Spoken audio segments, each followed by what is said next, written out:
Hi everyone, and welcome to this episode of Sit Down with the Soup. Of course, I'm Bradley Roberson, the Superintendent of the Oxford School District, and today we have Miss Tabitha Beard with us. She is one of our co-activities directors for the Oxford School District as well. We all know that being a part of a team or a club really helps students that build friendships, develop those leadership skills, and then stay connected within their school community. And this is one of the questions that we received, Tabitha, when we submitted or solicited questions from our families of things they would like to know more about when it comes to the Oxford School District. So I'm going to ask you some questions just about tryouts and athletics and activities in the district. The first thing I would like to address is we know that families often want to plan ahead and make sure that their child does not miss an opportunity to participate in any type of extracurricular activity or tryout. So how can students and parents go about getting information for tryouts? We do have a great website that's managed really well, and there's a tryout information page on the website that's updated regularly. Just a little bit, we do start the tryout season, generally kicks off right before spring break. We have cheer and dance, middle school and high school. Everyone else kind of waits until after April 1st. MHSAA recognizes that as the date to where you can do physicals, and they last for the next school year. So we are very fortunate. We have Dr. Luber and his crew, our Charger Clinic, and we have a free physical day for any student grade 6 through 11 that wants to come get a free physical. We do it during the day. We call them up. We kind of attack them all at one time. Every school, they bring everyone in from the clinic. It's all hands on deck. They get a free physical that's on file, and then typically after that day is when most other sports start to have tryouts. So that way that physical's done, you don't have to worry about, because it is a requirement by MHSAA that you have to have a physical if you're going to try out for a sport. So we tend to wait till those are done and everything other than cheer and dance. Great.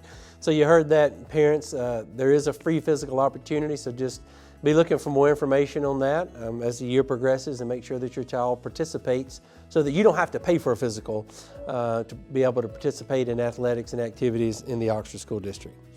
So, you know, one of the things that quite happens often, because we do have a large school system now. I mean, we're a 7A school. There's only so many student athletes that can make teams when you're this large of a system. But we also know, as I said earlier, the importance of kids being involved in something.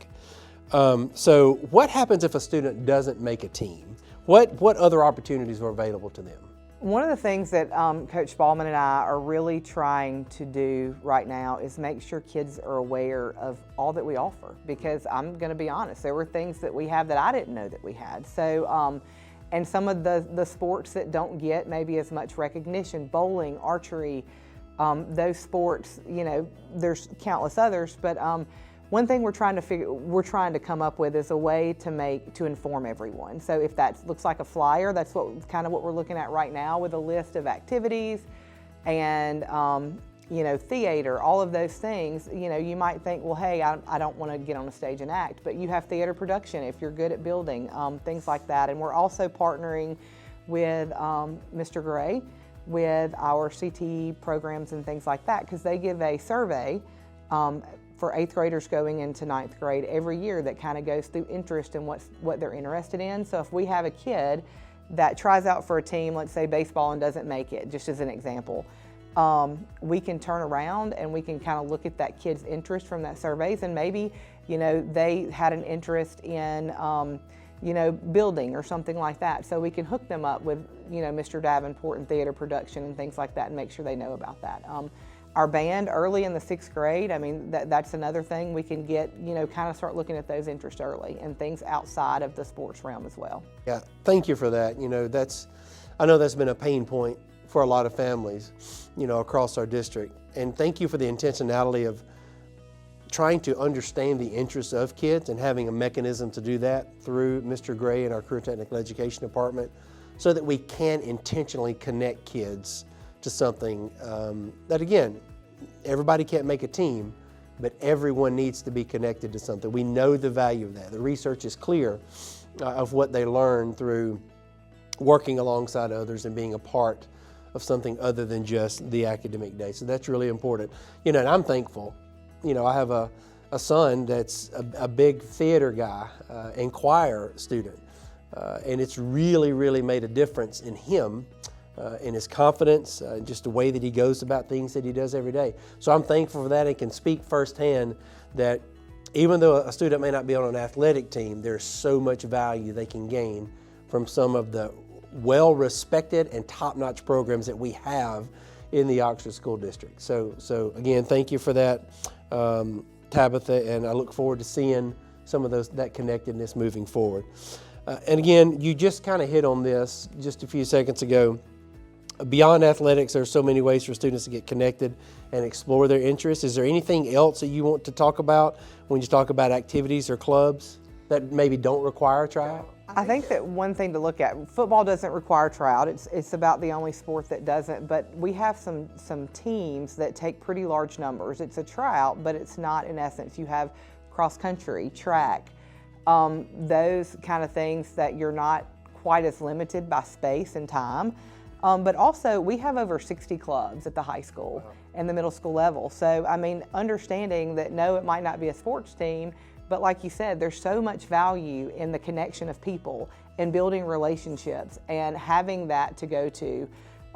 So, you know, we're going to make sure that we include a lot of that on that flyer that we kind of get together in that way to make sure that they know that, hey, I might not be able to do this, but there is a place where I can fit in. And try new things. I mean, you know, sometimes you don't think about bowling and something like that, but it's so fun. I mean, it's fun and it's camaraderie, and you can take a few more and things like that. So just getting them connected. I think another big thing on that is the contact point of those sports. Who are the coaches? Who are those club sponsors? Making sure they know that, and us telling those coaches and sponsors that, you know, these are some kids that we've looked at that, you know, based on their interest, I think they would be great. So kind of looking in both of directions. So, you know, if it's hard for a kid to have a conversation or to go up, maybe we get the adults to come to them some as well. So what I'm hearing you say is basically, as a district, we want to make a more conscientious effort to make sure that we are communicating clearly about all of the opportunities in different ways, and being more intentional about connecting kids that may not make a team to some other activity that may support them. Another personal story really quick. Again, my son Cullen, he's a part of the film club. So last night they were filming part of their short film, and I found myself reading a script. I did not know that I was in this short movie until last night when I caught myself reading a script as an anxious father on a voicemail, which again, it just shows the creativity and the level of creativity that our students have in things that they're passionate about. So parents, I would just end by saying, let's do everything that we can to get all of our kids connected in some way. You have the support of myself and our activities directors and all of our schools to do that. So that's this episode for Sit Down with the Soup. Thank you, Ms. Beard, for coming today and sharing with us. Thank you.